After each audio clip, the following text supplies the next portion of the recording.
Good afternoon, everybody, women, men, non-binary friends. Welcome back to the University of Limerick, the venue all week for the 2023 European Ultimate Championships. It's been a long week full of wet and wild weather, and the rain is hammering down, just setting the scene for what is sure to be an epic final. The open and women's divisions have been decided. Now we finish with the mixed division gold medal match between France, the #1 seeds, and 7th seeds, Italy. I am Benjamin Rees, delighted to be here for one final time this week, and there is no one I would rather be stood beside than the Viennese whirlwind herself, Christina Obermeier. Christina, I'm going to ask this, but I know the answer. Are you excited for this as I am? I am 100% excited for this match. I don't quite know if I'm as excited as you are, because I know there's a lot of excitement in that body of yours. I hope you are as excited at home seeing these two nations clash in the final. And I'm going to talk you through how they came to be here today. Of course, we're starting from quarters on. France beat Germany rather convincingly 15-9, and then an epic semi-final match for them against Great Britain, 15-10. So a similar scoreline here to go to the final.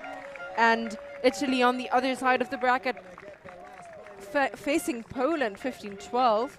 So a bit closer, but also 3-point advantage for them. And then a semi-final that had a lot of action. Universe point win against the home nation Ireland puts Italy in this final against them. Italy have had a rough week, a rocky start to the tournament, but the start of it doesn't matter as much of the end, and this is the end. This is the final game for both nations, and you can see they are firing. It all comes down to this one final game to 15. 29 points at most separate one of these sides from the gold medal. Who is going to have the decisive intervention? There are some likely candidates on both sides. Yeah, Italy have a convincing stats leader. Also, second in stats of the tournament, David Bazazi. I just wanted to say, oh yeah, he's under 24, still a young gun, but the special thing about this Italian team, all of them, they're all still under 24s. This is such a young team, and the #1 person to stop on that French side, if they want to win, is David Bazazi. Nearly 60 total goals and assists combined in 9 games played. 33 assists and 26 goals. And he's going to add that up to it. He has been nigh on unstoppable this week. It's a bold decision, isn't it, by the Italian Federation to say, we want to focus on building up this mixed team. You know, we'll get our young stars out there at the senior level. There was not an Italian mixed team at the World Under-24 Championships in Nottingham just a fortnight ago. Although some of those players were representing in the open and women's divisions, but they have come together to form a mixed team here. And I do not think it is unfair to say they have way outperformed expectations, because before the tournament, I think there was talked about kind of a big 4 teams that were likely to, in some combination, lock out the podium. France, of course, their opponents today, Germany, Great Britain and Ireland. And France knocked out both Germany and Great Britain, while the Italians overcame the Irish, as you mentioned, in that epic universe point semi-final. This is such a performance for them. There is one of the key players for the French, their leading player in terms of goal involvements, World Games and Moon Catchers star, Gaël Ansalin, 10 goals and 19 assists, 29 in total. He really sets the tempo for what they're about as a team. He leads from the front, he leads by example, and whatever you throw at him, he's unfazed by it all. Indeed, Anselin will be the person to stop for the Italian side here, Coach. Davide Mori gave us a bit of an insight into their game plan, especially on defense. He was very detailed. He was. And they want to stop Arcelin. Stop on the women's side, Clara Mathias, who plays for Yaka. And also has been a big contributor for them. 18 assists and goals combined.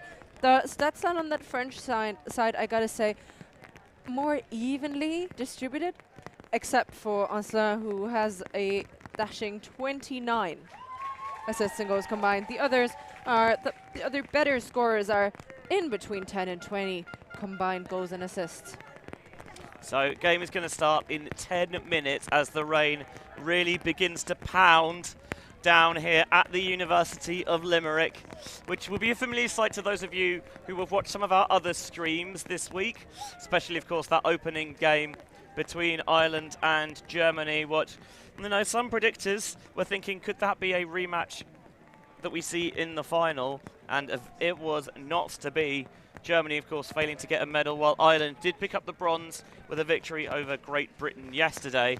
And for those of you who were here last year for the World Masters Ultimate Club Championships, or those of you who watched it live on the World Flying Disc Federation YouTube, will be familiar that the rain does come down, and when it comes down hard. As you just see lurking at the back of the shot there, the number 14 for Italy, Nicole Laffiata, Wendy, they call her. She's been key on the female matching side. She's one of those pick your poison kind of players, because she's so good going deep that naturally you think, well, we'll force her under and we'll stop her just getting the easy scores. But she's more than capable of throwing them as well. And to that effect, she's got more assists than goals. Yeah, she's the person they want to isolate in either space. The Italians indefinitely one to watch.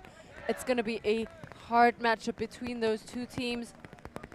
So we see two very different ways to wait until that rain passes for both sides. Italy doing some kind of mental preparation, closing their eyes, rocking a little bit, but staying static and trying to get into that zone and now huddling up, whereas France on the other side are playing a bit of mini or red zone.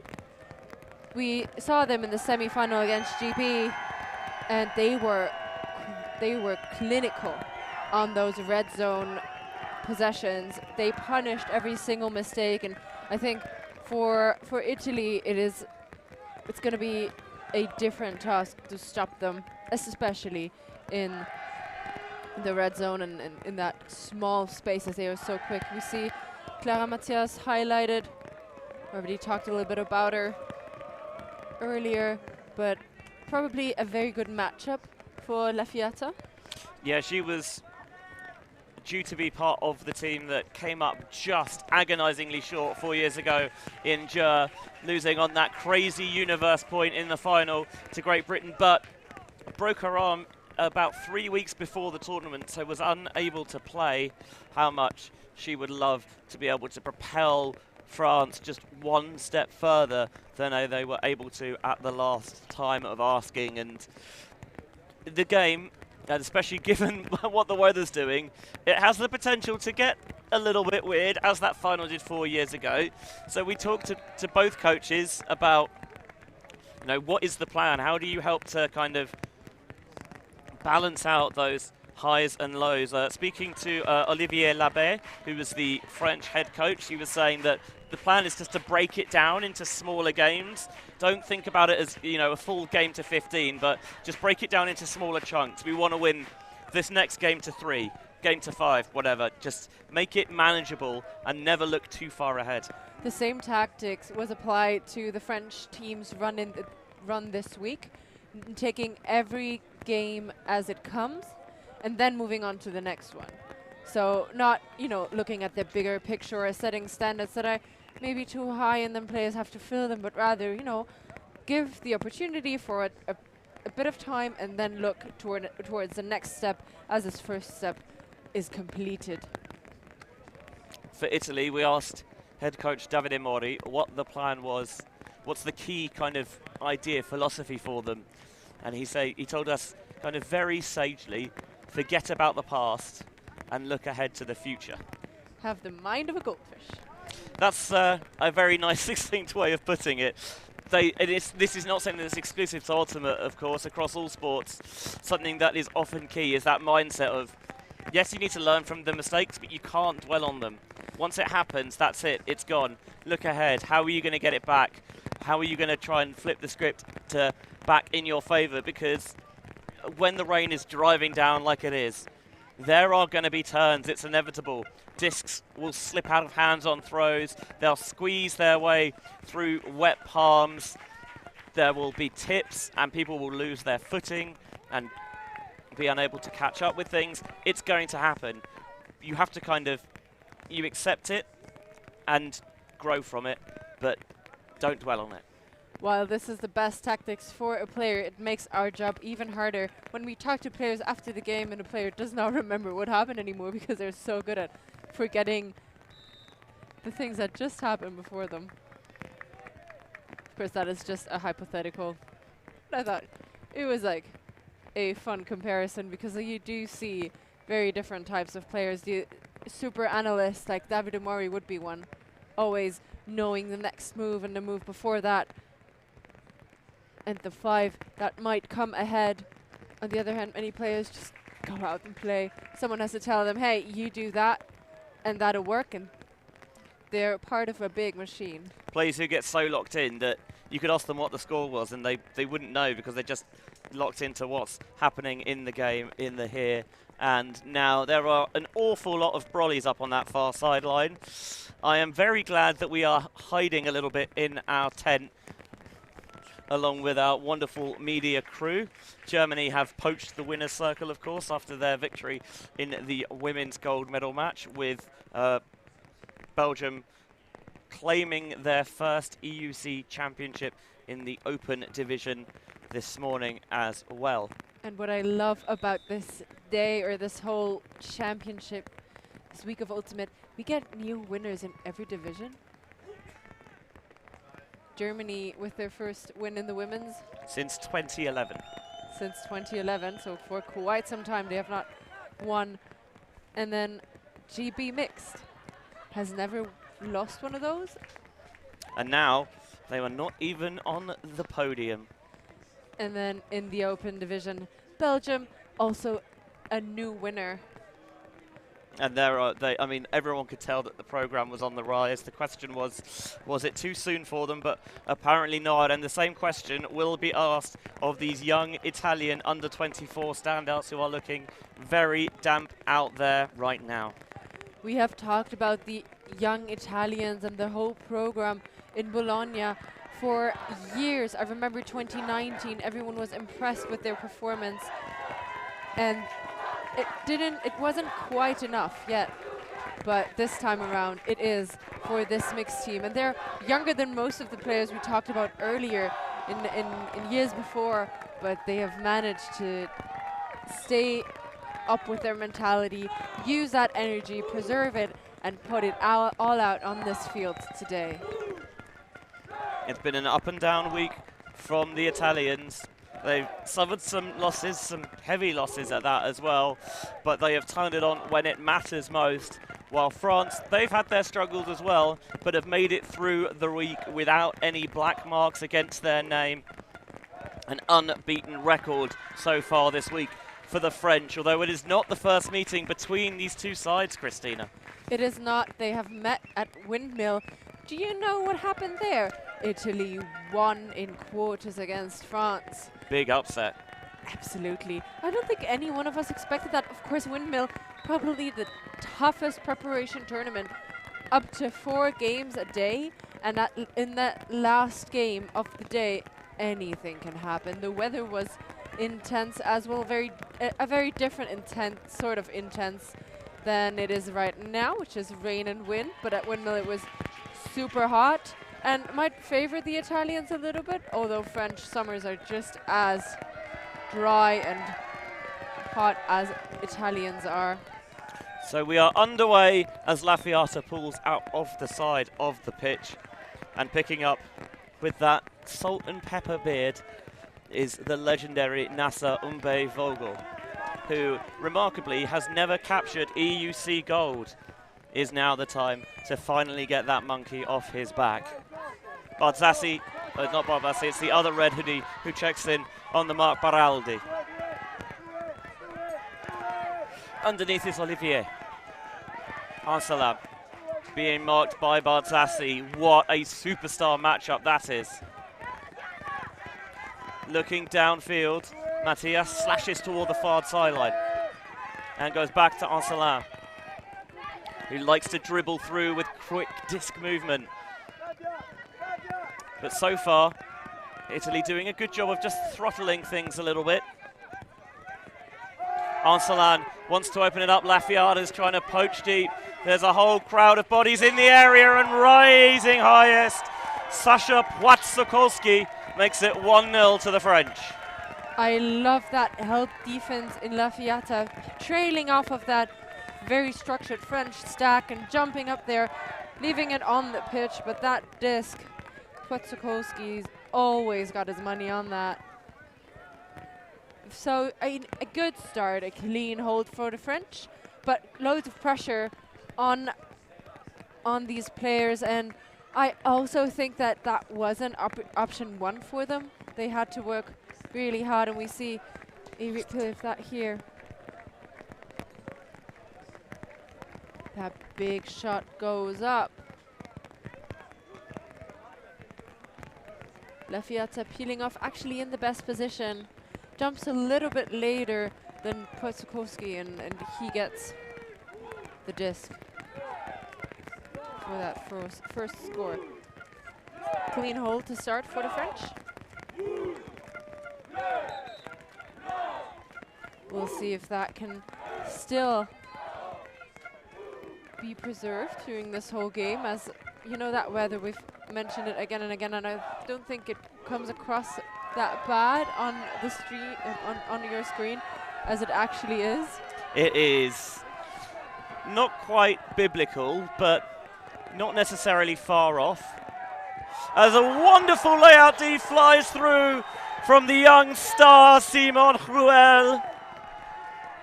Brilliant chance for an early break, bang on the end zone line. Should have caught that. Melvin Schmidt will just walk it the couple of yards to the front. Fantini applies the mark. Looking to isolate over Bono at the front, but the intelligent play is the break around to Benjamin Fonrich, and first blood goes to France. Schmidt getting that point in a one-score break for France, and I question the cleanness. If we can see, keep it clean during that game, and France show that they will aim to do so. That stick again, very structured in the end zone, isolating player after player until there is one person very open in the end zone. And for me, the secret highlight player for the French is Schmidt, who is still very young, 21 years of age. Even younger, 20. 20 even. I'm so sorry to make you older. Further proving my own point. He is, his number is 21. That's what it is. That's where you got it from. Don't worry, we got you. He was so impressive, being the core centre handler for that French side that claimed silver last year in the under-20 open division of JJUC. That, of course, was the World Juniors portion alongside the European Youth portion, under 17s. And he plays well beyond his years as that pool sits into the hands of Fantini. And he runs a little give-go with Poltok. They've tasked Fanrich going up against Bardzassi as there's a miscommunication, and France get the disc again. This is a very ominous start in ominous weather for Italy. Schmidt picks up, looking to go for the break, backhand around. He finds Lisson Bono. It's another French break, 3-0. This was not in the game plan for the Italians. Absolutely not. They have to find their energy, their fire. The French have got it all now, all the emotions on their side, screaming and chanting, and who wouldn't if you're up 3-0 early in a gold medal match? it makes sense here to see Italy call the timeout because, as understandably, they are a little bit rocked. They've made a couple of mistakes, and France have punished them in the most ruthless fashion. You see there the miscommunication that gives the disc to France, and Malvin Schmidt, with that breaking around backhand, was bang on the money. 3-0, France having the advantage here.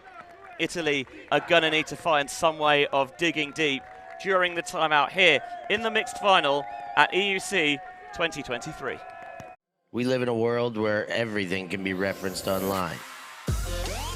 Imagine if the greatest moments in our sport were never filmed. Eurodisc continues to do what it takes to make free-to-watch live streams a reality. Let's leave nothing to the imagination. We'll consume the action live, and we'll support those that help to make it happen. If it wasn't streamed, it didn't happen. Eurodisc. What a grab! Oh my! Somehow they do it! Get there. Yes, he will. The lovely disc.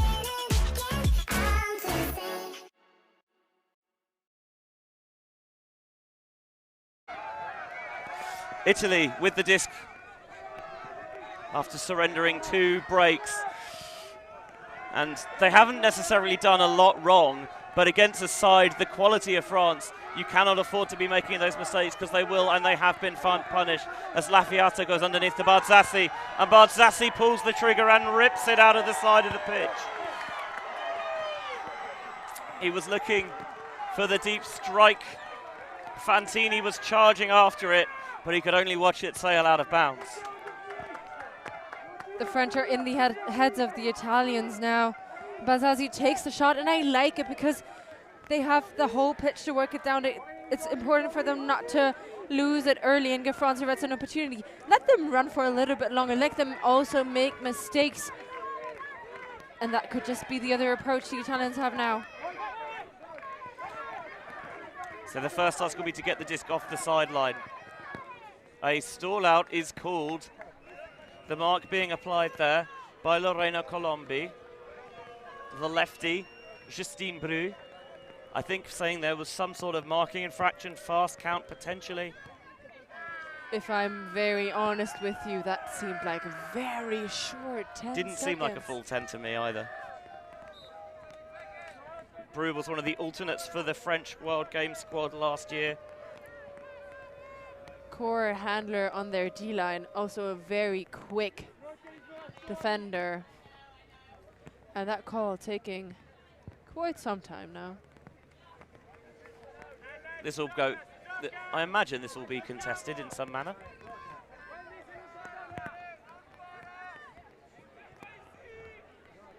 So players just taking their time in coming to the resolution. The rain has eased slightly, so it's just, you know, it's just raining cats rather than cats and dogs, but definitely still very wet here in Ireland. Sunny, sunny Limerick, they told me. Well, it was true for some parts of the week. Let's be fair to the weather and to Limerick. It was great for days. It was horrible for a bit of it. And there is a skill to being able to play your best ultimate in very unfavourable positions, as a brilliant box out by France gets them another break. It's Lisson Bourneau again. It's 4-0 France. It was the high stall, huck and hope, and the hopes were well placed in Bourneau. Indeed, that huck going up into space. Players underneath it, so many French and Italians. And the one who goes to ground with the disc in her hands is Bourneau for a 4-0 lead. Maybe this is, I think one of the things you accept when you have a younger side is that there might be inconsistencies, and at times you will, you know, ride the crest of the wave and you'll be pulled down at others. Lafiata tries to come over the top. Bryce Nimoz is there as well, but Lisson Bourneau got a brilliant read, trusted it, and rose above the pack to bring it down. I do think that in general, this French side, even though they're not that much more experienced in life, saying older than many of them. They have so much more experience on the world stages. I think all three of those French breaks have been converted on the first pass.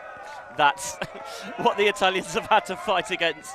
France are here to play, if that was not already abundantly obvious. Lovely lead pass there to Poltok, who feathers it underneath there. Ruscello has Lafiata going down the line, doesn't like it, instead finds the option at the back of the end zone. Letizia Gatti finally gets Italy on the board.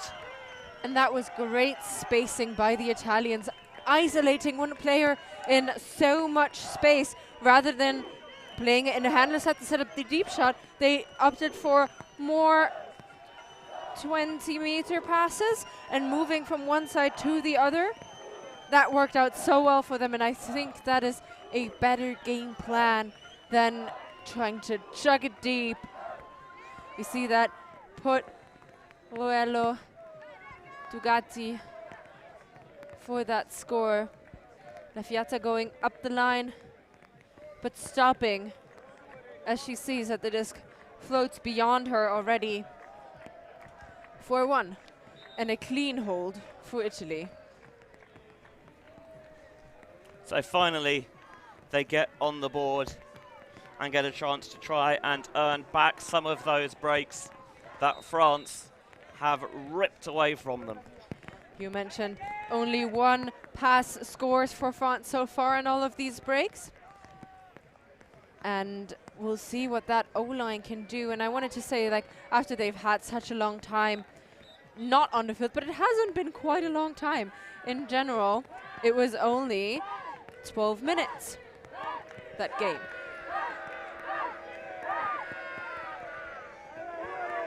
Anselan chooses to field the pull from the floor, and the first pass is to Umbe Vogel. Sokolski wide open underneath. Now Olivier breaks free towards the far side. Has the underneath open. I thought there would be a little bit of a miscommunication, but Cohen catches, gets it down the line to Fouquet. There was, however, a previous stoppage. Lafiata on the ground calling a foul. I don't think the player with the disc was necessarily her matchup, but the player with the disc in the end zone was the one Lafiata was guarding. Yeah, you had a look at Lafiata there with the Eurodisc best perspective handicap. An unenviable task in this weather, but it's nice to be able to get right in there. Fouquet thought she got an easy goal there, but a discussion. Accepted foul. And the disc will stay with Coin. Yeah, it does not affect that. Nas trying to shift his way through with Bardzassi. Now looking for the continuation around towards this near side. Shervik goes for the offhand, away, around, and a pick is called in the center of the field that is just gonna stop this rhythm and momentum for the French. I love that Balzazi and Vogel match up, a retracted pick you see here on the field, and the disc will be back in play. Umbe Vogel to Anselan. Not quite seeing the freedom from players that he wants downfield. Oh, the wicked low release from Anselan. That is what that man is all about. Punches it in for Płatzakolski's second goal. But that is all about that throw. The beaut from Anselan. He is such a tall player, but it can go so low around the mark. I don't know how to stop that, really. And I couldn't even advise anyone how to do that. Go stand off it a little bit, a very close mark. Italians are known for that as well. And Aslan using that to his advantage, stepping around. And then he has 3 different players ready to get that score in the end zone. See him faking around, going low and wide, and what a release point. That was just a tip above his Tokai cleats.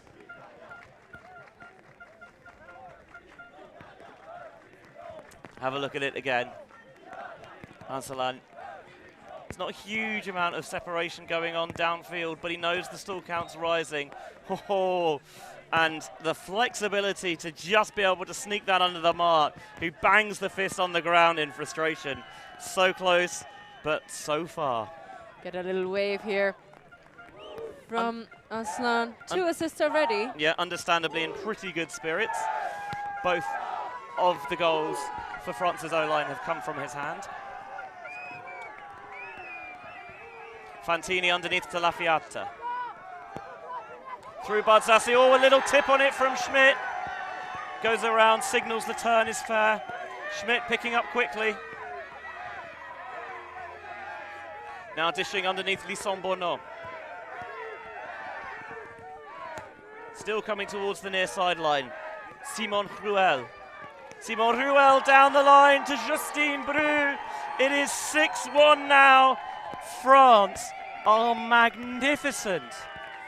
Indeed they are. And on the other hand side there for Italy, it's just miscommunications. They don't seem ready. That up the line pass for Borel, just a miscommunication between 2 defenders, and neither of the 2 wanted to guard her apparently. You see Ruel looking for the defense, was never there. And you see that switch that didn't quite go right. Capucci and Lafiata, they're not communicating in just the right way, and those are the kinds of mistakes that you cannot make playing this impeccable French team. There was a question in the YouTube chat. Thank you everyone for tuning in, by the way. We appreciate all your support. Make sure you give ULTI.TV a little like and subscribe to make sure you get notified whenever we go live with free Ultimate for the People. About how old Nasser Vogel is. He is indeed 43, and his 44th birthday is 2 days away. What a birthday present a gold medal would be. His first at an EUC. Fantini down the far sideline for Ruscello. Now swinging central. Varotto goes to Poltok. Fantini dishing it off to Varotto. Now more of that quick disc movement that is the Italian signature dish. Poltok being marked by Paul Boyon. Ruscello sees the inside window, goes through, and then continuing to play it quickly. Poltok to Fantini. There's a foul called. Interesting call. I didn't see the defense slash through until it was too late and that disc was already on the ground. They're going to have a discussion about it, and we have to see if we can get it lined up properly. French players coming around to have a look at our replay monitor. There is scope in the rules for technology, providing that it does not unduly delay the game. So it's Poltok just with this little pop here. Nemours is coming through. If there is any contact, you can't quite see it because it's behind them, because Nemours is blocking the way. Yeah, I think it's very hard to tell from our angle and from our view and the angle of the camera whether there actually was contact. We can see the 2 bodies, and we'll have it here again. Poltok. I will be honest, I trust that Fantini's calling it in good faith, but I'm not seeing it. Yeah, in this angle, I can absolutely agree with you. It's I don't see it here. I wasn't going to make a call where I can't see it because of the body of Nemo is blocking it, but on this other higher up angle, it makes a lot of sense that that was just a clean D. And Fantini does indeed retract his call. Barté collects the first pass underneath. And now the front side looking to get a bit more movement and dynamism in the D-line offense. We've seen them punch in quickly. Now there's the deep strike they're looking for. Fantini's trying to poach off in behind. Comes and rises highest. And for the first time, the Italians have been able to turn the French. Brilliant block there from Fantini, coming over the top of Bourneau and slapping it away cleanly. Can that be an energizer, a jump start for this Italian side? Ruscello. Ruscello pumping it. It's blading. He's looking for Poltok, and Poltok can't beat Nemours in the air. Significant height difference. We'll see that here. Nemours with the better view of the disc as well. Punching it out. Better position. That is punching it out of the air. And as expected, they kind of gave each other the nod, and both France and Italy knew it was coming. France calling the timeout here, and hey, they've made a mistake. It's just the only one they've made all game, but the error did come, and this French side does not allow that to happen easily. They are perfectionists, and anything less than perfection just requires the little bit of the reset, and I think especially in these wet and slippery conditions, taking the extra beat to get the mental game in the right place is not necessarily a bad idea. 6-1 France leading in this mixed final at EUC 2023.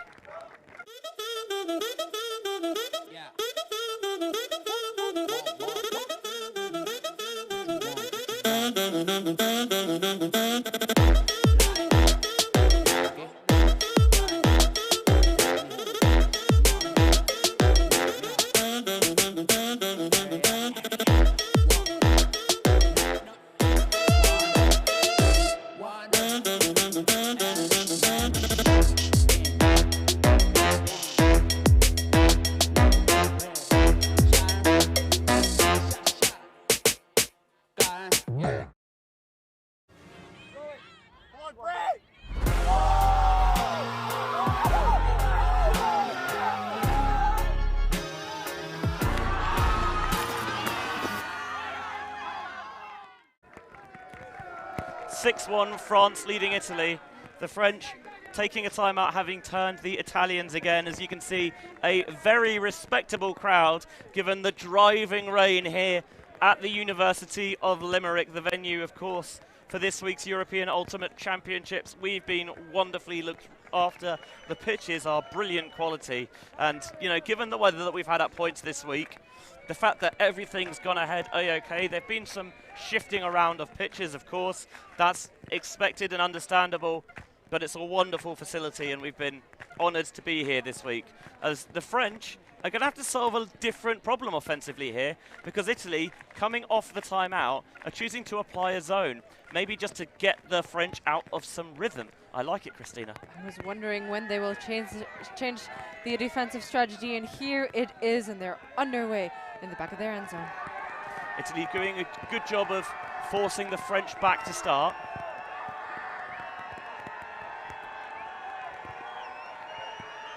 Italian sideline trying to get as loud as possible.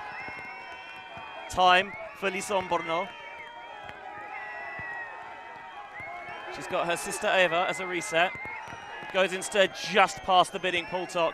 And now they pull the trigger. Begoan Demo gets it back from Van Riesch.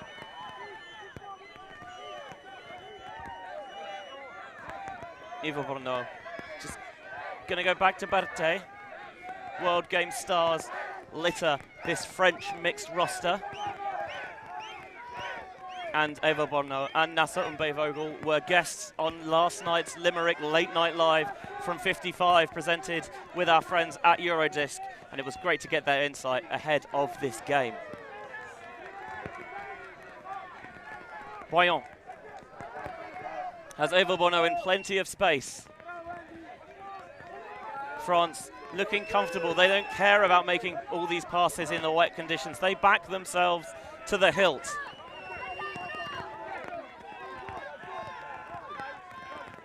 Barté has potential for the overheads for the reset. Instead, Nemours comes into the cup and then sprays the hammer out to the far side. It hangs a little bit and it sneaks through the hands of Boyon. Lafiata applying enough pressure. Varotto now running it short with Fantini. It goes back to Poltok. So often the rock at the center of the Italian offense. Poltok and Fantini running some give-go. Now Poltok wants to go up line from Ruscello. Force dropping off, forces the swing into the center. Lafiata underneath, but there is a pick, so this is going to go back. Suspiciously open, as you would say, Benji. Lafiata in acres of space, and not a lot of structure on that Italian stack, really. I love that battle of the two number 14s going against each other, Lafiata and Barte. Lafiata gets the power position, guns it to the end zone. Samuel Ruscello puts Italy back on the board, but they are still in an almighty hole. 2-6 they trail. It's the little things you have to do, right? Play one good offensive point and then think about the defense you have to put on. They got it back here after a lot of fight and 2 offensive possessions by the French. And this is the first thing they have to do. Get that get that point in. Get your stars out there and then just play. I think switching to the zone was a very good call because it did slow the French down. It prevented the quick strike. It earned the turn back through Lafiata's pressure, and then Lafiata just gunning the blade deep. Ruscello has the march on his defender and gets Italy back on the board. Successful as well for the Italians, generating the first 2 turns that the French have surrendered. Looks like we've got another timeout here on the field. Italy have a lot of work to do as they trail here 6-2.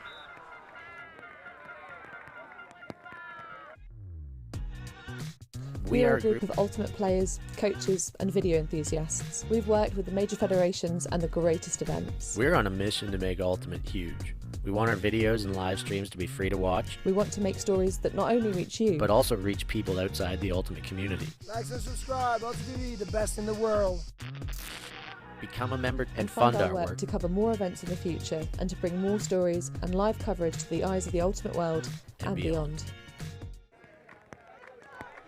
You can help grow Ultimate by helping to support free coverage of the game like you've seen all week here on ULTI.TV. 2 pitches for you all week, as well as Limerick Late Night Live. Wild and free on ULTI.TV. If that is something that you want to support, like and subscribe on YouTube. You know all the various calls to action. Sign up to the live Ultimate newsletter as well, so whenever there is free Ultimate to watch anywhere around the globe, you get notified. And make sure that you become a member of our Patreon as well. And for just a couple of coin a month, we can help grow the game.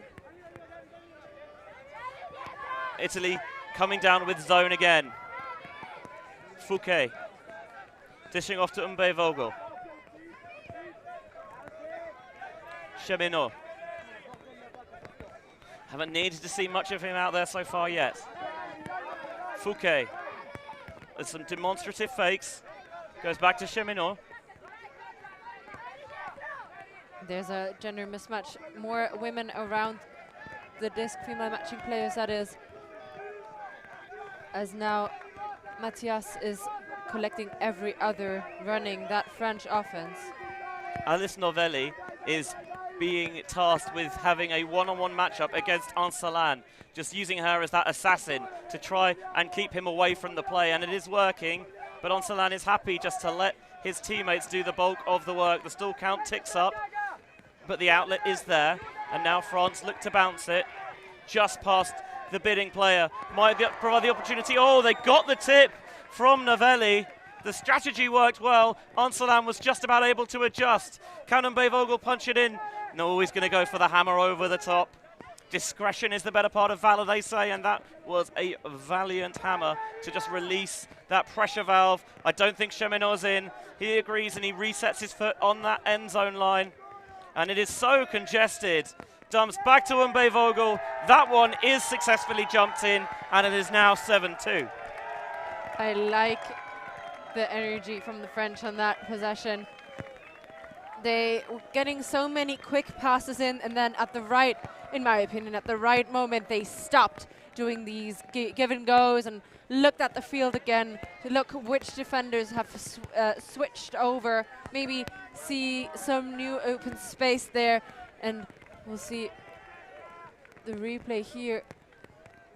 Really tip that disc, and somehow Ansalan manages to keep the disc from the ground.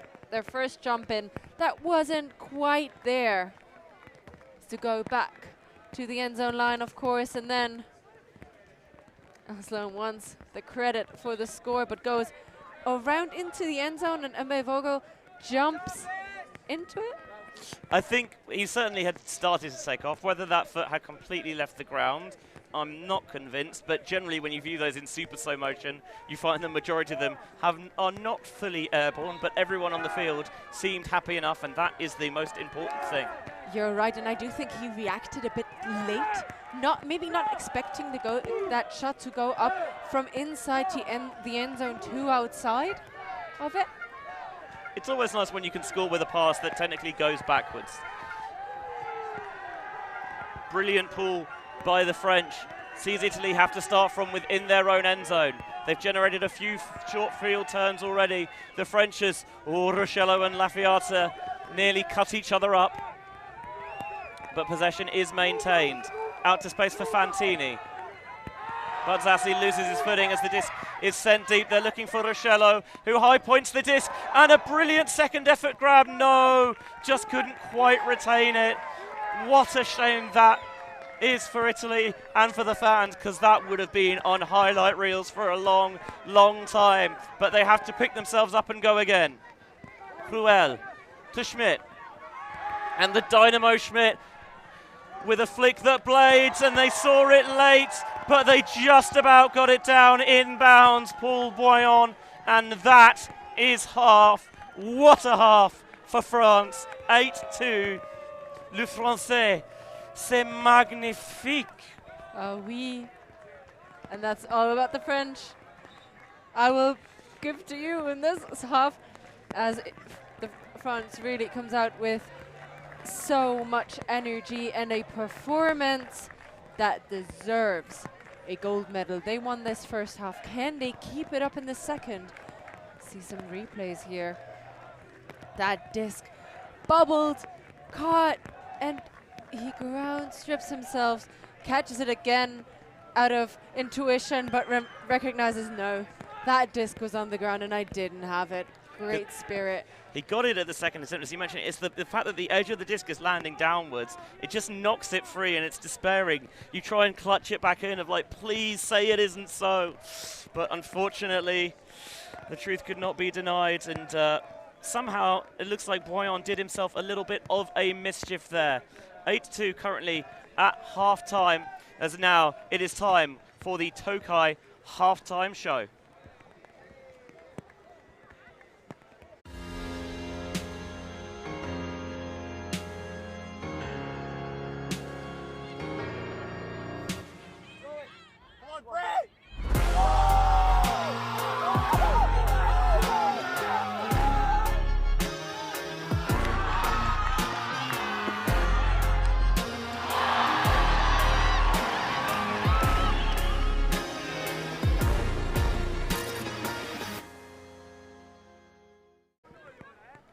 Welcome back to ULTI.TV's coverage of UUC 2023, the TOKAY halftime show. Here is what you have missed if you have just tuned in from a lightning quick first half.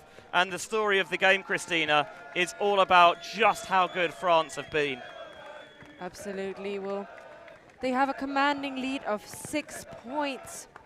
They went on a 4-point run early in the game and then managed to break for half and 8-2 the current score. This really set the tone for the French defensively. A huge layout block from Simon Cruel. I would have loved for him to catch that and get a Callahan as well, but that would have been too good too soon. Italy have had moments. This was a brilliant D, earning it back from Fantini, getting that block nice and clean as well, which you love to see, especially catching it at the second attempt. And Italy have had their moments, but understandably, you know, given the weather, given the conditions, given the opponent, they've made some errors. And in that first half, France turned it over just twice, and both of those were on the same point. And that was when Italy picked up that zone, played a different kind of defense, and they managed to stop the French from scoring for a little bit, and that was our score into half. Schmidt with an impeccable flick that trailed edge towards the sideline, but still in acres of space for the receiver to get under it. And yeah, still had enough on it, and you mentioned the air gave it enough time, and the edge didn't quite take it out of bounds. There is the story of the game for you on the half-time stats. 3 clean holds to France. Every time their O-line has been out there, they have punched it in at the first time of asking. Just the one for Italy, who have not managed to get the disc, obviously, as we said, off the French O-line. And 5 for 7 on break chances. In weather like this, in an occasion like this, the final, you cannot speak enough about how good France have been. It is an almighty upheaval that Italy will need after the interval. As halftime here in this gold medal match, the final match of EUC 2023, sees France with an 8-2 halftime lead.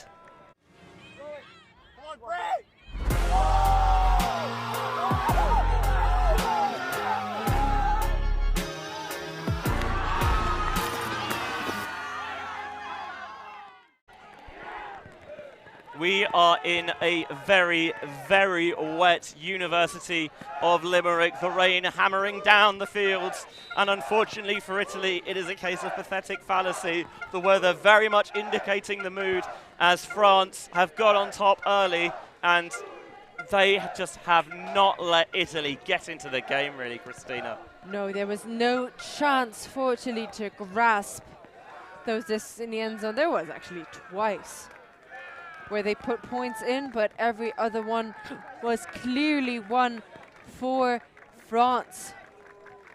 And it's just, I'm a bit sad that Italy has not managed to give France a better run for their money, but I also think that Italy is a team of halves. They can fire up early and get there and just overrun a team, or they can have a bit of a slow start and then get into the game later. And I hope that this is now what they're going to do. I wish, of course, I am impartial. I wish just for a good fight. And that's what hopefully Italy can give us now in this second half. It is a time for the Italians to show their heart in this second half. The game is not lost just yet, as good as France have been, until that final point goes in. Anything can happen. I remember something the Irish coaches said to their players at halftime when they were trailing Great Britain in the third place match was, have fun out there. It doesn't matter what happens. This is your last game together as a team. Enjoy it. These young players will have plenty of time playing together in the future, I'm sure, but this is the last time they will take the field in this particular iteration. Time to end it on a high note. Fantini, there is a pick going on somewhere downfield. Schmidt will just catch up ever so slightly.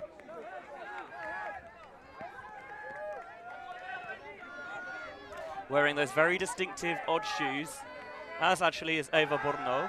I wonder if they're the same shoe size. There's the deep put, looking for Barzassi, and Fanrich gets position and knocks it away. France have done such a good job of doing what no one else has managed so far this week, and that is shutting Barzassi down. That was definitely their game plan, and if you are depending on one person, like the Italians are on Barzassi, it's easy to scout that, it's easy to take that away, or just knowing that will change it. And we see a bit of contact there, but nothing could have prevented the French from getting that block. He got up there so early as Schmidt rips it again. Oh, it's a howitzer. It's a heater right into the hands of Fenrich for the bookends. That throw is scintillating, but it might go back on the travel here. That throw was perfection. It hung up there for such a long time. French player had to run and get there, turn on the wheels, but does that in stride. I bet he was going to be ready to lay out as well, but he didn't need to. Whatever the outcome of this call, how can that kid only be 20 years old? He does take that back foot off the ground.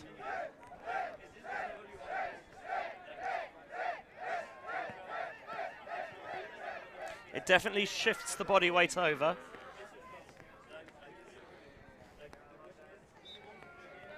So in that, this goes back on a travel, and Asla here right in front of us asking, is this a travel you want to call? And I got to be very honest with you. Disc golfers use this technique to get further, you know? Leaving that foot from the ground to get more momentum and more spin in. And that's something that's not allowed on an ultimate field in terms of the rules, saying this is a travel and asking, is this one you want to call, is maybe, well, a fair question, but I do think it can change. It can make a difference for you. So the disc is going to stay with Schmidt, and he's not going to put it up again. Schmidt looking for Berthe, sensational layout.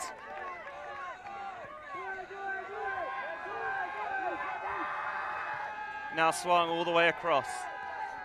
Fenrich, having got the block, having thought that he'd scored, might not be denied. I think there is a foul called on the mark of Poltok there. And that disc looked like it wasn't intended to come off that way. That break throw, of course, put into space, but left a hand early, and it could have been that the hands just clashed a little bit. Back in play. Eva Borno slashes underneath. Now Mathieu Begoin-Demo. Had to extend in Nemos, but he made it, and now Berthe, having earlier salvage possession with a layout grab, is shooting for Fenrich. He's going to get his bookends. Double happiness again. 9-2 France with another break. And they almost had to do it twice with the first coming back on the travel, but France seemed unfazed. They're so locked in right now. They are. It doesn't matter. These calls just don't disturb them whatsoever.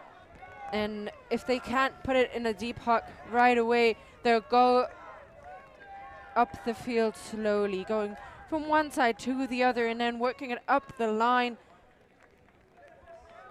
And France just really showing their prowess. And it's so important, especially when you're at the top end of that skill set and that team, to have players who can do it both, be very athletic and also have the disc skills to come with it. Berthe with a beautiful shot into the end zone, and Fenrich with the score. Italy at the moment have no answer for what the French are throwing at them, and it's understandable because on this form I don't think anyone has an answer for them. No, I don't think anyone came even close to beating a French team that was performing at 100%. Of course, we've heard they had not the greatest start or performances during this week, and that's just normal in my opinion. You can't always peak.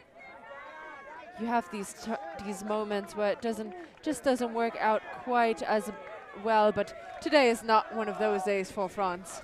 It's all about not how you start it, as you mentioned earlier, but how you end it, and they had to break to win on Universe against Poland, and I think that really kind of pulled the ripcord.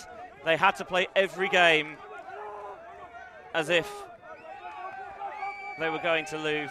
They had to play at 100%, and somehow they found more than that, which I do appreciate is mathematically impossible. Here's Gatti. Bardzassi faking one way, then the other. Finds Fantini underneath as Bardzassi continues to clear through, pick downfield. Spacing of the Italians, again, not the greatest. I'm seeing a few double cuts. Just people excited to go for the disc. And maybe a lot of people feel like they have to help out now, which doesn't help the task at hand.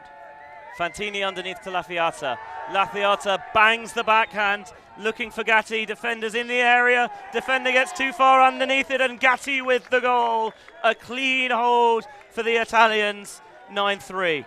Ooh, lightly miscalculating her jump, and that disc floats up in the air. La Fiata has been doing these things for Italy all week long, and it's nice that she can show that off in the final as well. Gets it on the sideline and just puts one on a platter for Gatti. Close coverage after that jump. Bru even tried to jump in there, but just inches away, fingertips. That is what has made La Fiata so difficult to defend. Yes, you take away the deep shot, and she can carve you with her throws as well, as the rain has abated. The sun is sort of out. I'm sure that a lot of you will be touching a lot of wood at that.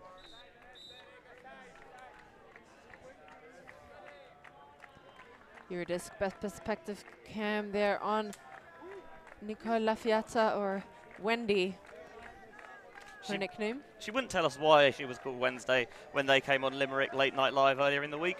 La Fiata and Josh Polsock. Polsock, of course, one of the main leaders of that Italian side. He has a British father, but is born and raised in Italy.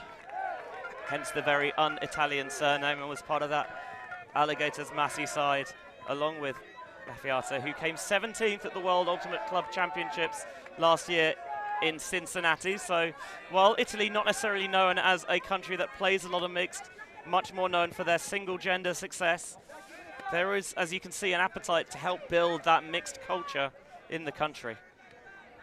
Lovely 1-2-ing, giving and going between Olivier and Płaczykowski, who now goes back to Wimbe Vogel.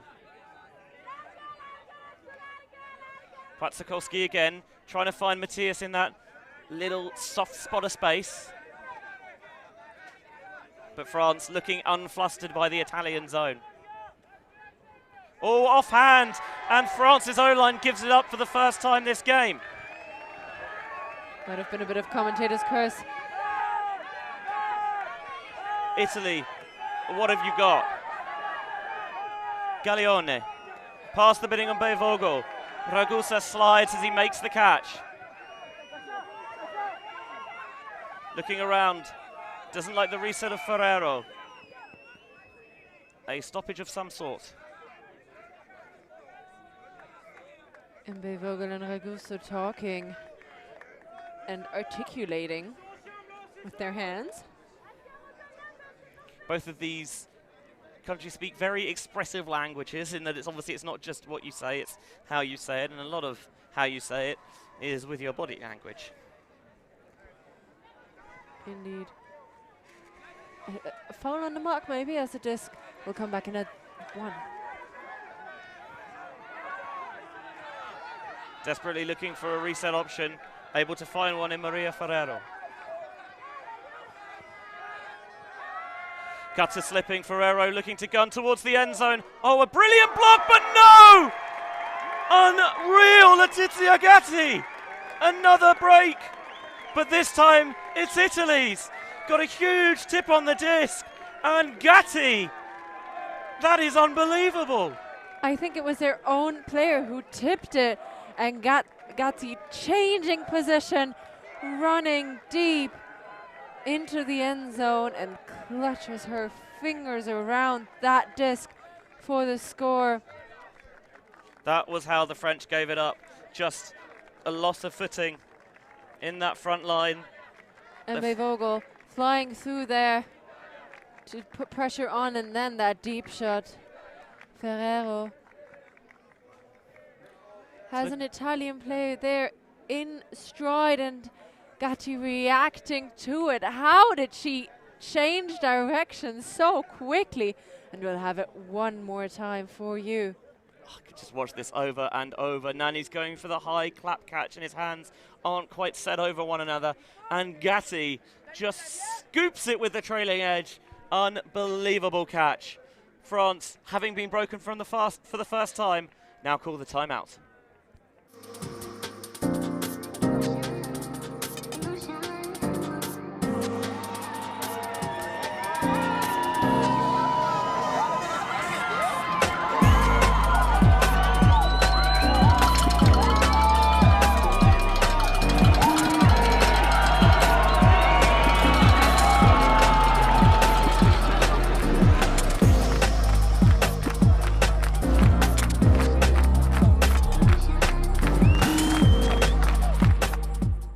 We live in a world where everything can be referenced online. Imagine if the greatest moments in our sport were never filmed. Eurodisc continues to do what it takes to make free-to-watch live streams a reality. Let's leave nothing to the imagination. We'll consume the action live, and we'll support those that help to make it happen. If it wasn't streamed, it didn't happen. Eurodisc. What a grab! Oh my! Somehow they do it! There are the stats for Letizia Gatti. 3 goals, 75% of Italy's good work in the end zone has come into her hands. And for not a big target, she has been brilliant striking deep. And she will be on the field again for this 4th point this half. Italy riding the hot hand. Now changing to come out in match defense after the zone got the turn last time. Płatzakolski watches it all the way into the hands as Brini is picked, trying to mark Alexis Javik. I don't know if you heard that collision between Brini and Balzazi, but it was a wet one. The jerseys must be soaked through. But the rain has stopped now. And a good crowd has stuck around to watch what is the last game of a brilliant European Ultimate Championships. The final chapter is yet to be fully penned. Fouquet, being marked by Varotto, has Matthias coming underneath. Back to Fouquet. And Matthias just running a little give-go. Manon Cohen. I think she just accidentally caught Gatti in the face. Everyone's okay, which is the main thing.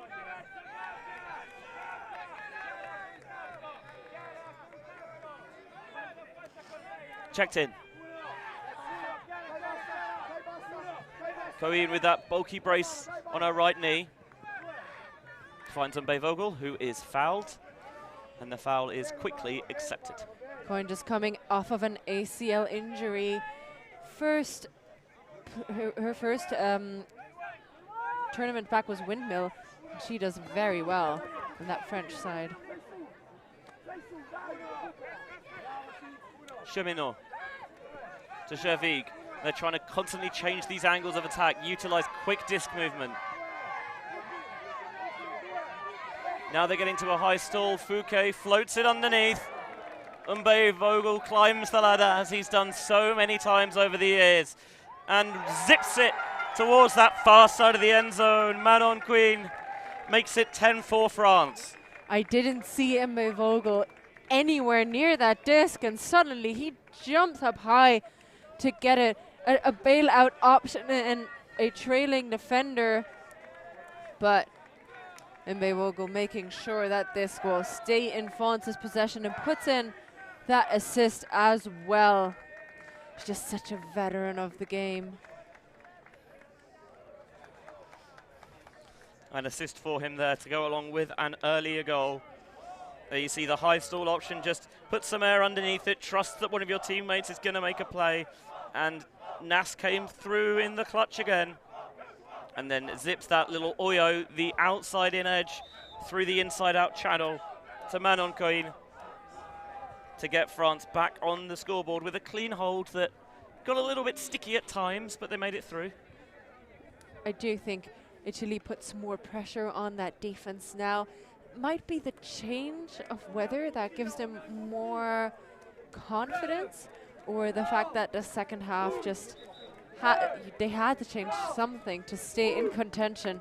They did that well. Whatever it was that the coaches said during halftime worked well. But France still with a commanding 6-point lead.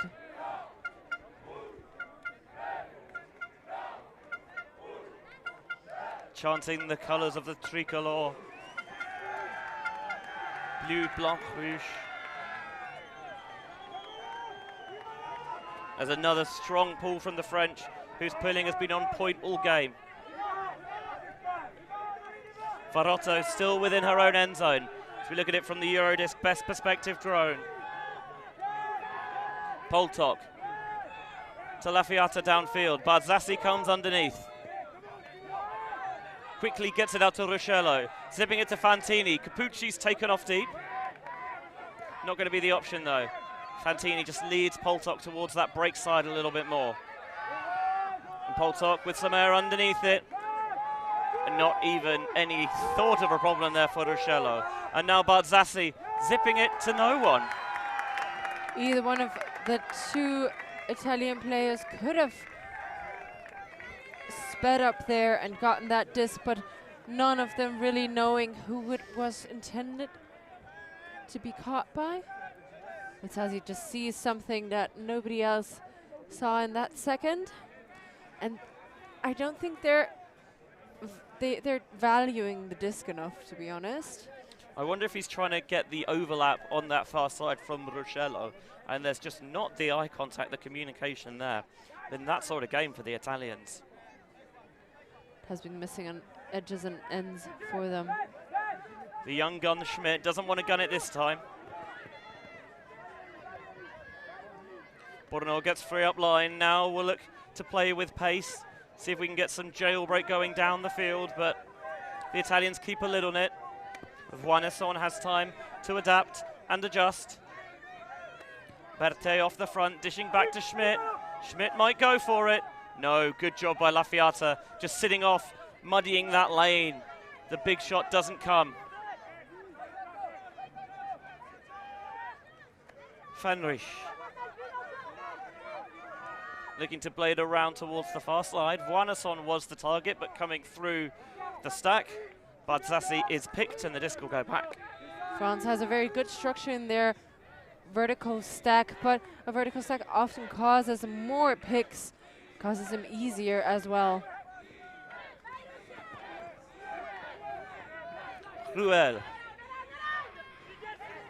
utilizing that wingspan to break the mark and punched in down the sideline from one Borno to the other. Eva finds Lisson. France break again. And they're up 11-4. Just a great performance by the French on either side.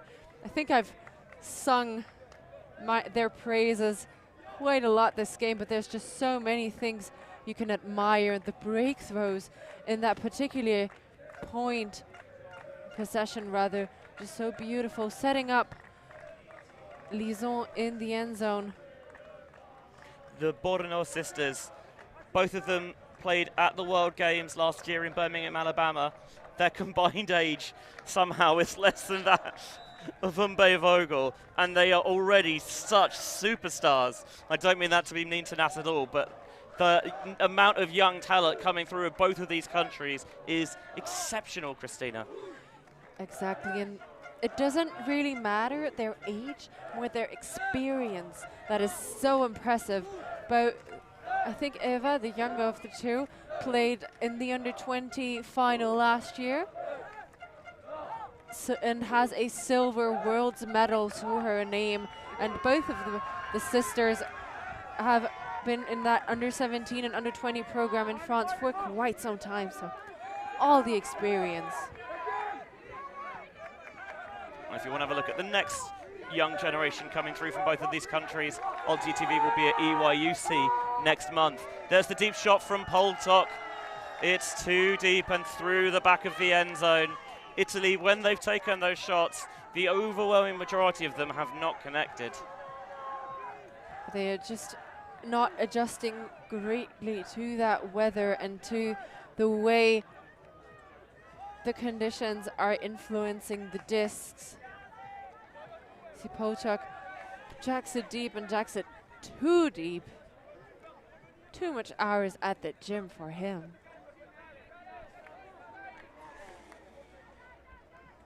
So Justine Bru takes the dish off to take advantage of Poltok poaching in that lane. The French very happy just to keep things moving at the back. There's the around coming to Olivier.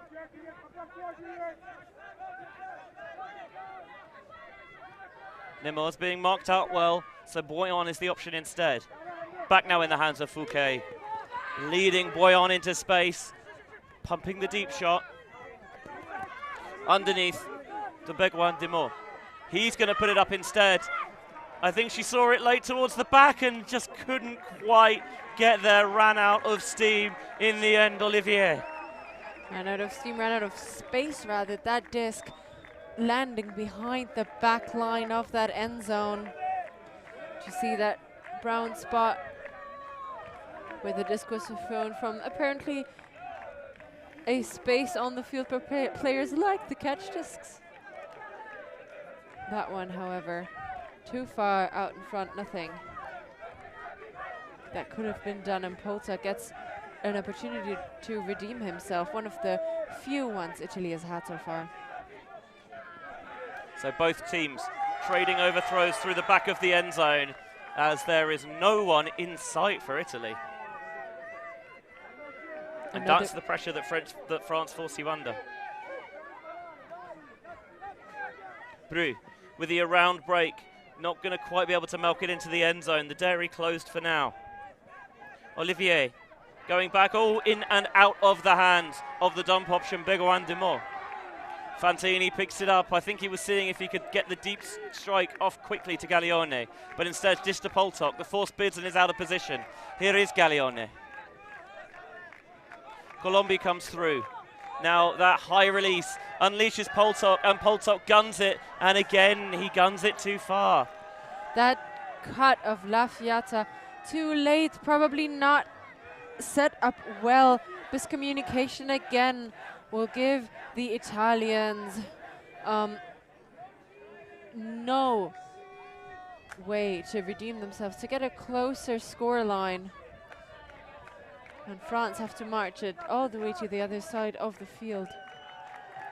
And they take the timeout to do so as well. The second timeout, actually, that Bru has taken in this game. I think it's France's second timeout this half as well. What can they scheme up to try and earn themselves another break as they lead here 11-4?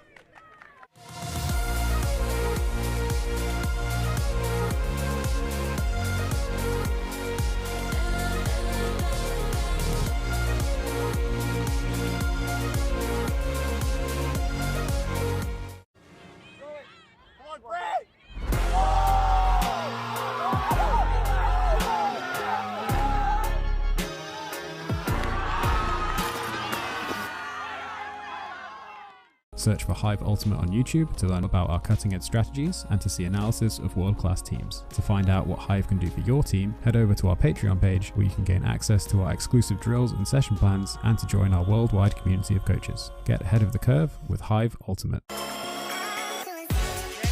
Yes, he will.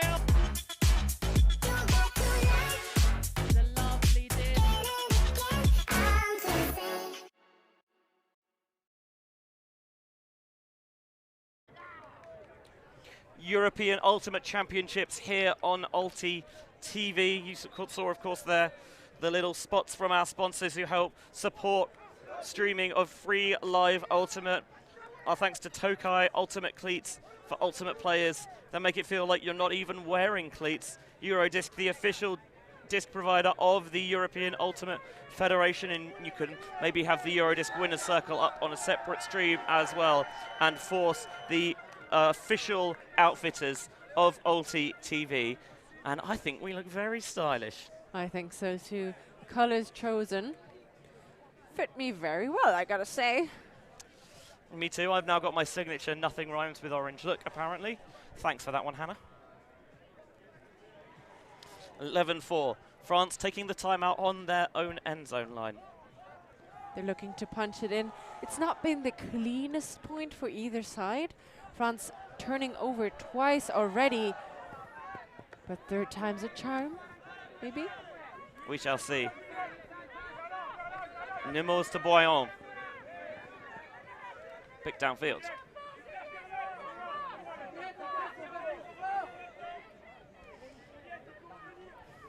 With such a large lead, you'd wonder whether the French appetite maybe has dipped slightly, but apparently not. They are still right on every pass as Poltok bids, doesn't get there. Nemours picks himself up from a heap on the floor. Boyon. Begoin Demo. Fantini on the mark, just squares up Beguandemo, finds the inside shot through to Olivier. Juliette Ruel goes deep down the far sideline and now comes through underneath. Instead, it's a leading pass to Beguandemo. This might be the deep shot. No, they manage to just lock that one back away for a bit. Swing to the tattooed Bru.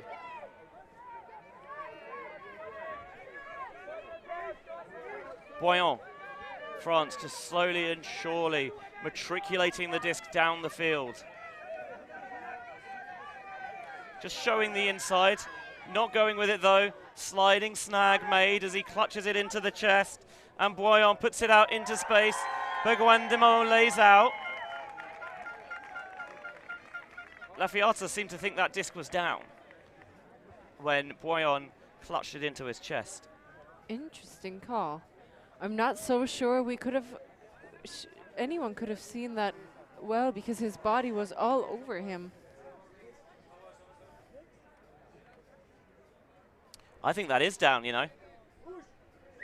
I think so too, yeah. And I didn't want to say I underestimated, but I thought that disc had a different angle. I underestimated how well we could see that. So a perfect shot by our camera operator, Chips. Shout out to her. Very fair-minded from the French sideline to have a look at it and say there's definitely a bit in there when he does not have control and it contacts the ground. And that is down. It's going to be a turnover just in front of that end zone. And I just wanted to compliment the way they open up the break side, but they'll have to try and do that again if they get it back from the Italians. Poltok to pick up. Gaglione with that diagonal slash underneath. Gatti dishing back to Gaglione.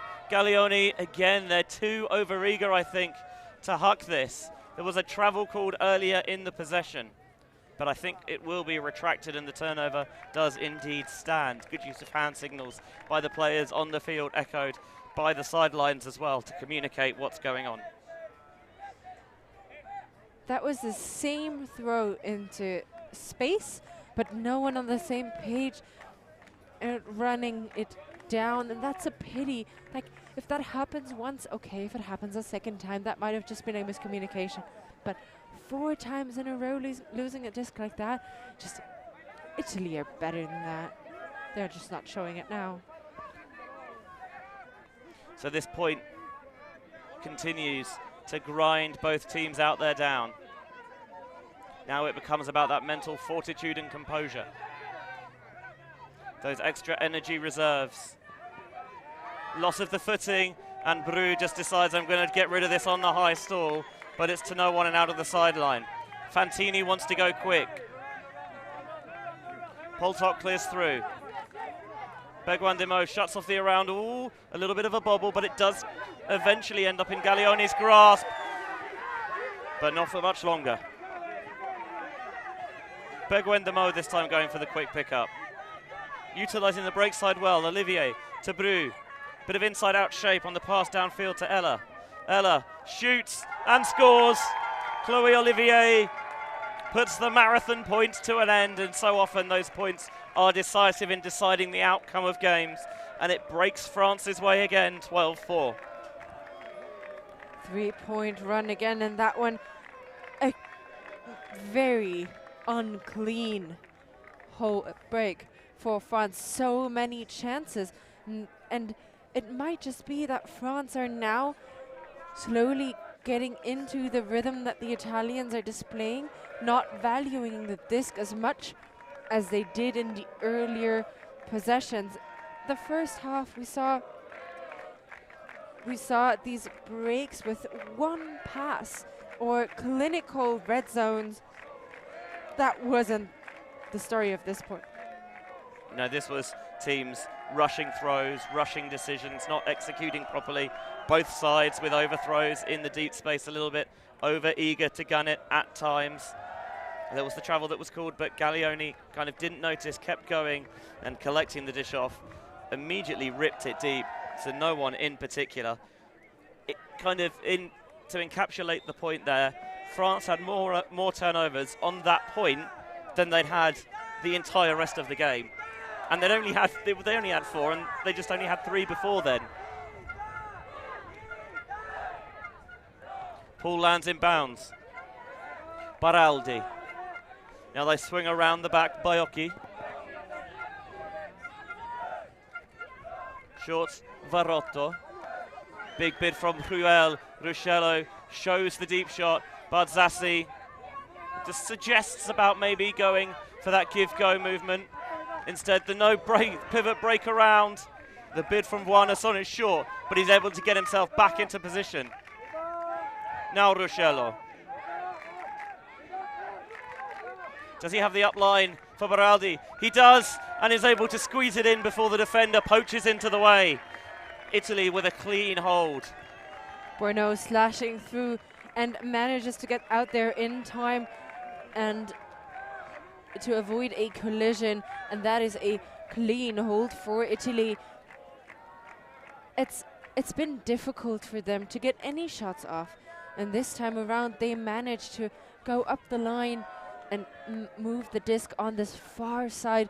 Bazazi finally showing up for them, in my opinion. He had a very good point now, even asking for it deep, but the player's not putting it up to him, and I actually like that decision, because those poaching French players have made Italy's game so hard. So thinking about the deep shots and not taking them, but using the open under options just worked well for them here. And it's what they need to do. Italy staring down the barrel of a finals day defeat. 12-5, France leading in this mixed final.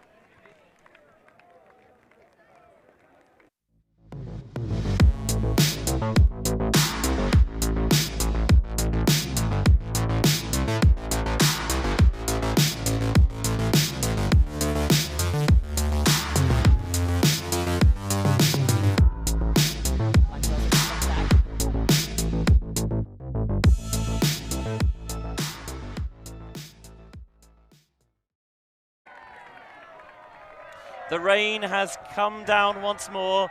Umbrellas firmly wedged open on the far side. France 12, Italy 5 here at EUC, as people trying to make the most of the weather. I believe that is Lander de Crane, fresh off gold in the open final this morning. He found out how to celebrate his win, sliding down the hill. Rather him than me. Well, I want to be part of this, but the party he's having, I don't think I'm quite ready yet for this. Yeah, my invite must have got lost in the post or something. Very curious. I think you're still working. It's not the point. Would have been nice to have been asked. Offside on the pool, the Italians. And a very good one. They haven't always managed to put it in, keep it in the field rather, but this one, nice distance. And Galançon will walk the disc to the brick mark, as this is what they get. Yeah, for an offside. The good pool wasted by the offside call that pins them at the brick mark. Fouquet down the far sideline. As the Italians looking to zone once more. Cervig just waits to watch it all the way in. Now distributing to utilize both sides of the field. Cheminot doesn't want the little dish off there to Arcelin. Arm tries to flail in there, but from Panariello. But now Arcelin again wants to pick up the pace, continuing to orchestrate the offense. Capucci slides and falls over. Swung around to Coin. Fouquet. Back to Javik. France not looking too pressured by this at the moment, but the Italians are forcing the pass count up, and in this wet weather, often that can be enough. Zone has generally worked out well for the Italians, at least slowing the offense down. And France takes some negative yards. They don't seem to mind though. Płatzakolski Bounces it off Ancelin.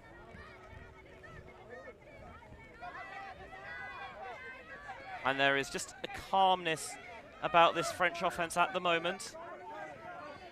Still trying to pass and move, following the throws to provide reset options. Just a little sit there from Javig. And Cheminot goes back to Ancelin.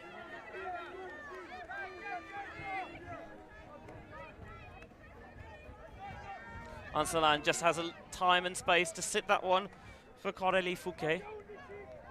Now Sasha Płaczykowski. Ancelin just shuttling around in that short space. And there is the punch in. Płaczykowski finds Cheminot. 13-5, France 2 away from victory. And every single thing the Italians seem to throw at them just doesn't work. They can switch from those quick give and goes to longer around shots, and so quickly, in nearly no time, Płaczykowski and Ancelin taking control of that handler set here and manipulating those marks. Really, something I've mentioned earlier in this game is how good the Italians are at close marks and putting pressure on. Many teams are not used to this, but especially Ancelin, who has played with so many different teams, knows how to use this to his advantage, going around and inside, stepping, manipulating the mark and stepping around the body that is very close. And we see the statistics of total passes, a big difference. France nearly double the passes that Italy had taken for more than double the points. They've been methodical when they needed to take their time. That last possession, for example, was 30 passes, one in the first half, took 25. And there have been times when Italy have just kind of let their exuberance get the better of them a little bit. A question coming in the chat as well. Since 2003, which is when it was first mixed at EUC, GB has been the only name on the trophy. There will be a new name etched there now, and it looks a lot like it's going to be France. There is a bit of a discussion here, I think, about the gender ratio. Those of you who will remember 4 years ago that final, the universe point loss for France, which they look like correcting here. There was the gender ratio mismatch on that universe point. Yeah, it's something that is hard to keep track of when you're in the game and playing, because of course we're using the ABBA rule, gender ratio rule A. So you have either 4 women, so 4 female matching players, or 4 male matching players. And this alternates every second point. So you start with one ratio, then you switch to the other, have that for 2 points, then you have the first ratio for 2 other points, then you switch back to the second one. Essentially, you should be changing whenever the score adds up to an odd number. So with an even number, 13-5, it's whatever the gender ratio was last point. Poltok to Fantini. He finds Ruscello underneath. Bardzassi creates separation from Cruel. Seems like the game plan has been to try and force Bardzassi underneath as much as possible. Travel, I think Bardzassi knew, because he wanted to throw and go and he didn't get it off. As Poltok just spreads it into the center. And now Bardzassi with the air underneath it. The battle of the 214s. Barthé gets the better of Lafiata, and there was help in behind to clean it up as well from Ella. Lafiata the better position, but the disc jumps in and out of her hands. Loads of air underneath it and so much time for Lafiata to think about how to catch it, and she just doesn't. That pops out of her hands. I don't even think the defender had a touch on it, but just the presence, the pressure of Berthet being there already changed a lot. So Schmidt, the engine that powers that D-line offense, this time begins with just a simple swing to Berthet. A tiny bit of air bounce on that one out. As Boyan into Ruel. He's not shy of the big play himself. But Zassi tasked with keeping him in check. But it's the deep shot that's underdone, and Poltok is more than happy to pick it off and get Italy back on offense. Varotto. Lovely high release to get Fantini coming through. But Zassi in the centre. Ruel with a mark that seems a little bit rappy, but Zassi happy enough to play on.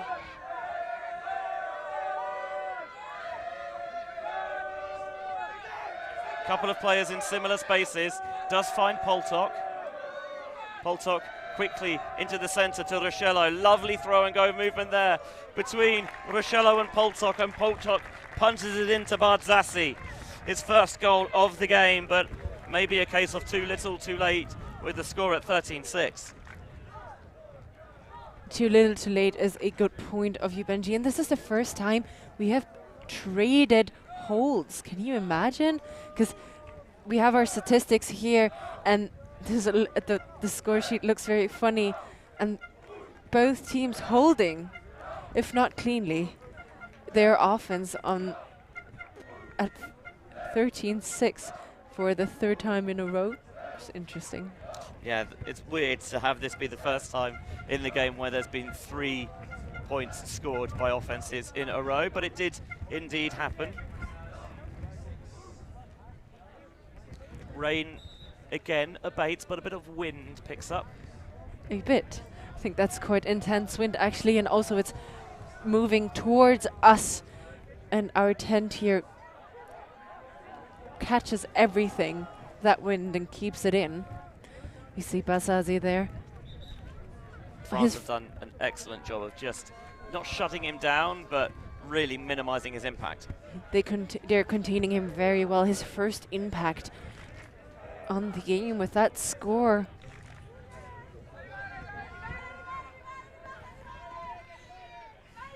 Ball picked up from the turf. Oh, Nas had to get up quickly for that one.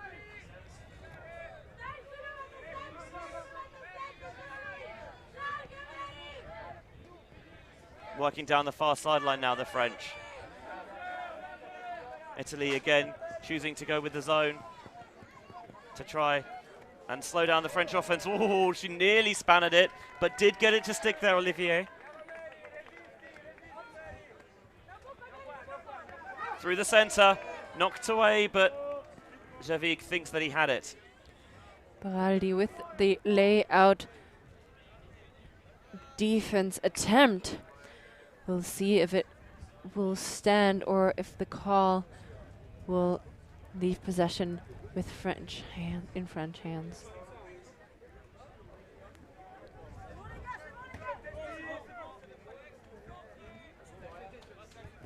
It happens so quickly, it's tough to tell.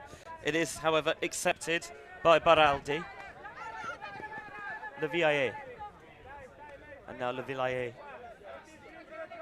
involved in just bouncing the disc around the back to the Yaka standout Matthias. Been so impressed with her play this week. Queen. Back to Matthias. Oh, maybe caught everyone a little bit unsighted, and Nas comes from nowhere to put France within one of the win. That worked. Just how they drew it up, I'm sure. Absolutely.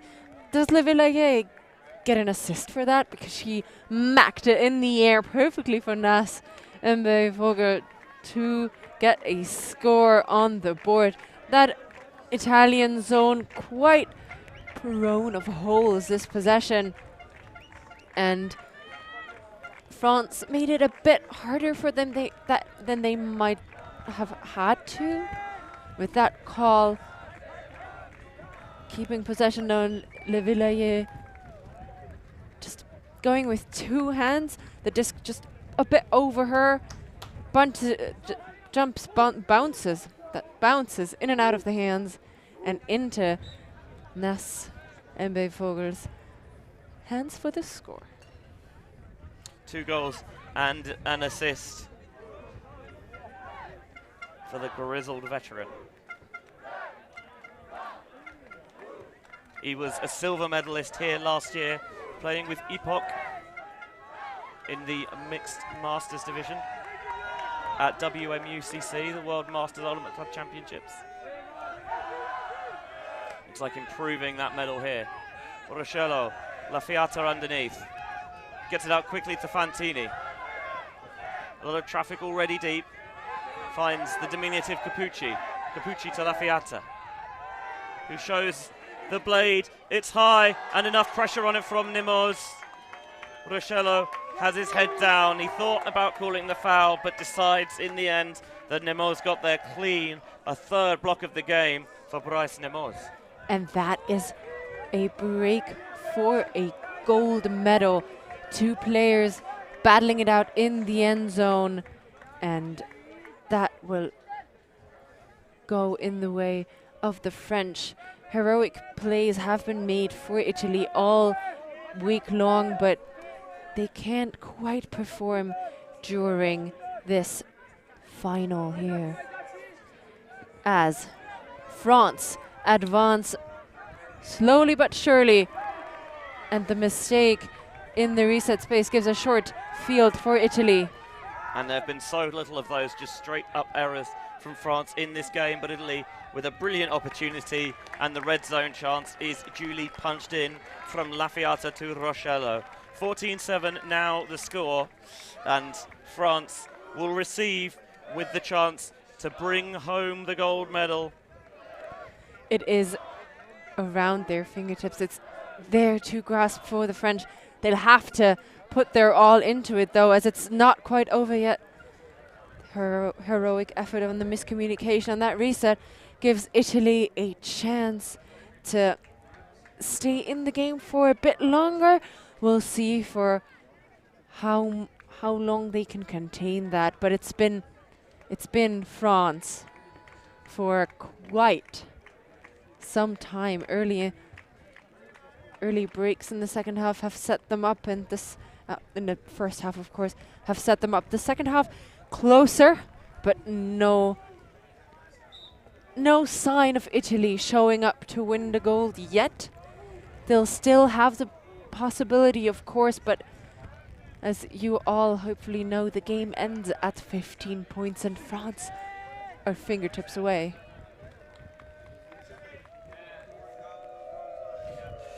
The rain comes down once more, with France advancing on the gold.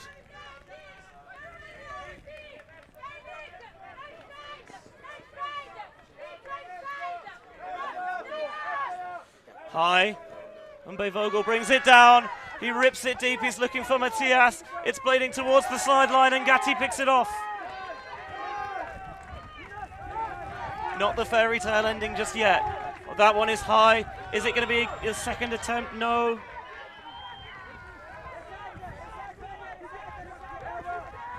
Fouquet.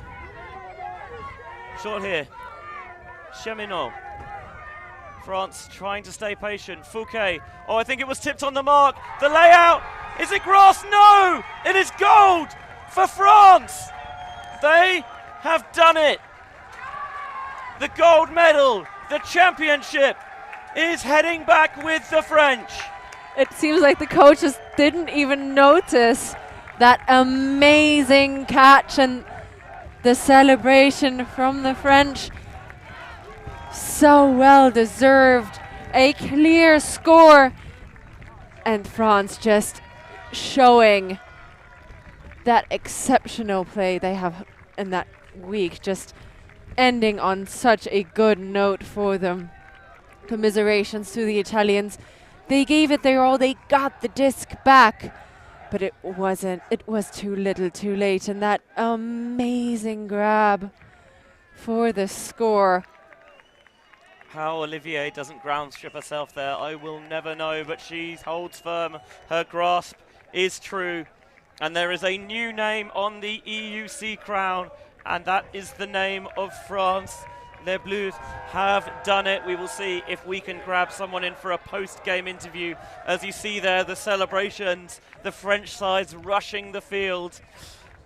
The open and women's sides came up empty in the end. Quarter-final defeats for the both of them. But for France, they have done it in the mixed division, and I can see that Steph Rapazzo has successfully managed to find an interview guest for us. So Christina, we will just have you step away for a second, and we can gladly welcome in a victorious Lisson Bourneau. Lisson, congratulations. How do you feel? Thank you. I feel so great. Like, it's what we trained for, and we made it. So wonderful. Like, I'm so happy about it. Like, it was a wonderful week, and it ended like in a good way. I just like it so much. The whole team seemed like they played their best at the biggest occasion in this game. How do you get yourself so locked in for a final? Like, how do we stay calm? Yeah, mentally, how do you play your best? In we have a philosophy with like the lotus, like the flower. We even have stickers about it. And we are like, in defense we play hard and we destroy them, and in offense we just like stay calm, trust each other, and so stay focused, stay lotus. Obviously, the weather in traditional Limerick fashion was very changeable throughout the game. Did that affect your game planning at all? I think it obviously affect, but because it was the weather all week, like we had some time to adapt, and we had some other game with a lot of rain before, so it was okay during this game and during the previous game too. That first half, you got off to such a clean start. Was there something in particular that your coaches said in the huddle that kind of really got you fired up?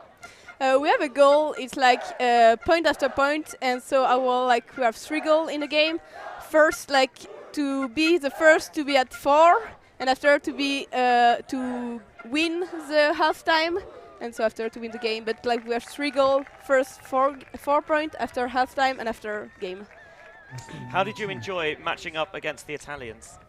It was a really good game. I really liked, like, they are a really good player, and we didn't expect like to be that like to win that much, to make really more points than they do. Obviously, gold medal now. Is it a bit early to ask what comes next for this French team? Of course, the next step is the World Championship for next year in Australia. I think we want to make 3 big teams, like open, women, and mixed team for the World Championship. And so that's the next step for this young team. How does it feel to be winning gold alongside your sister as well? That's so wonderful, and there's my family just here, and they came to cheer for me, also my little brother, and so that's so wonderful to share this moment with family. I just enjoy it so much. Lovely. We'll let you get back to your family and to your team and to celebrate. Thank you. You very much for joining us. Thank you. Lovely to be able to speak there to Lisson Bourneau, fresh off winning gold. The first time there is a new name on the trophy. It had been Great Britain all the way, but France found the way to get it done today, and Italy, they came on as the game went on, but France was so good from the get-go that I think they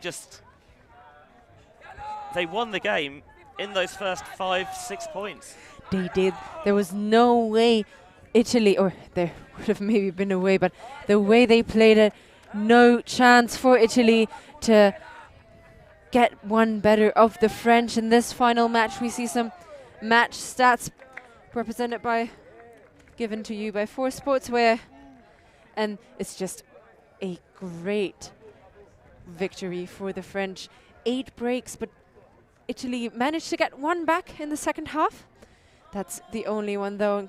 6 clean holds and 16 break chances.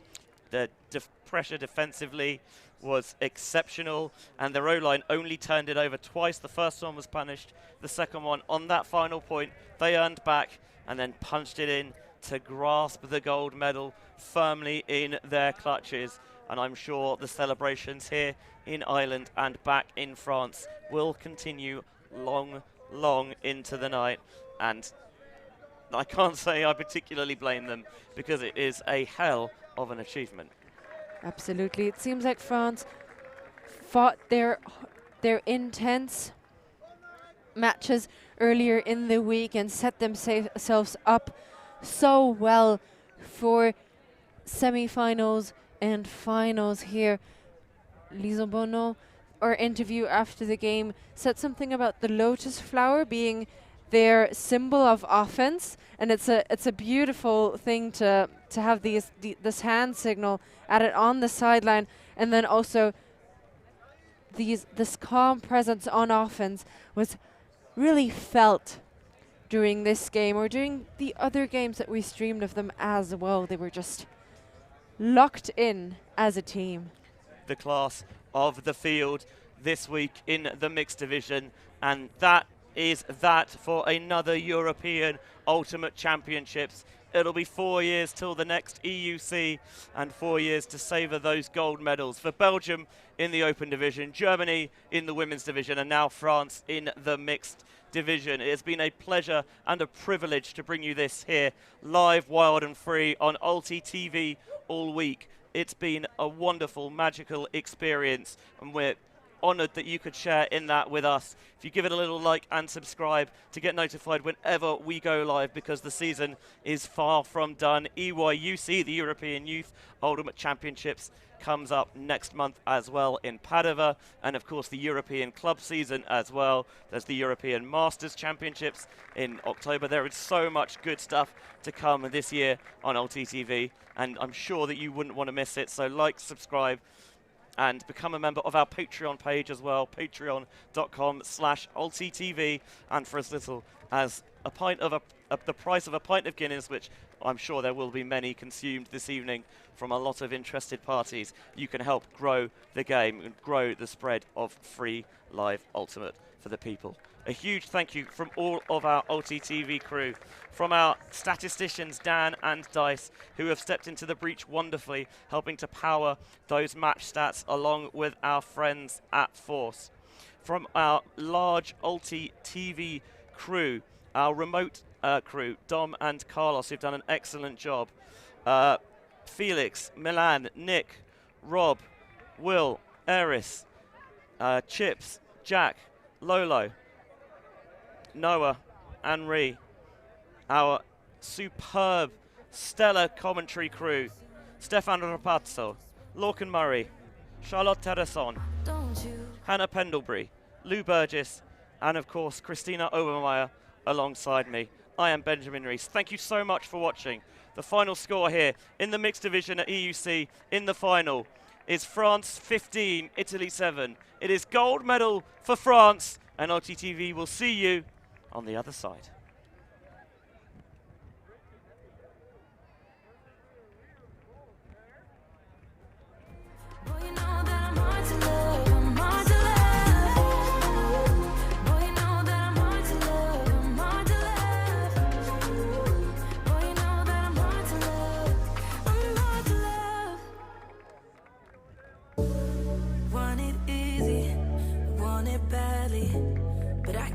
What I want. Too much pressure, too much pleasure, but not much to rely on. Your love ain't free, it's killing me. I want it to end all. 'Cause I've been trying, I've been waiting for so long. I'm waiting, waiting, waiting, waiting, waiting, waiting, waiting, waiting, waiting, waiting, waiting, waiting. It's hard to do and it hurts to say, but if you love something, let it go. Tomorrow comes, it's another day. So if you love something, let it go.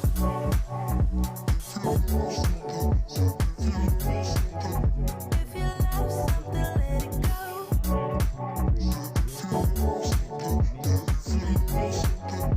If you love something, let it go. It's hard to do and it hurts to say, but if you love something, let it go. Tomorrow comes, it's another day. So if you love something, let it go. No, I don't mind you asking why I let it go. It's just way too much for my hobby, so I'm laying low. Yes, I could rethink what I'm thinking if I had control.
else but you.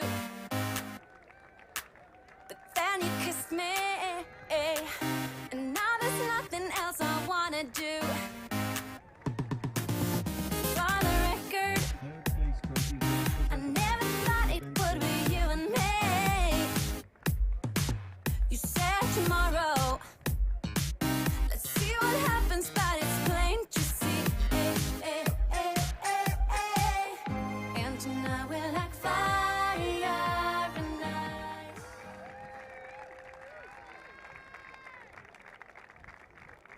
Thank you. Thanks. Merci beaucoup. Yeah, Ultimate. It's alive! One more time.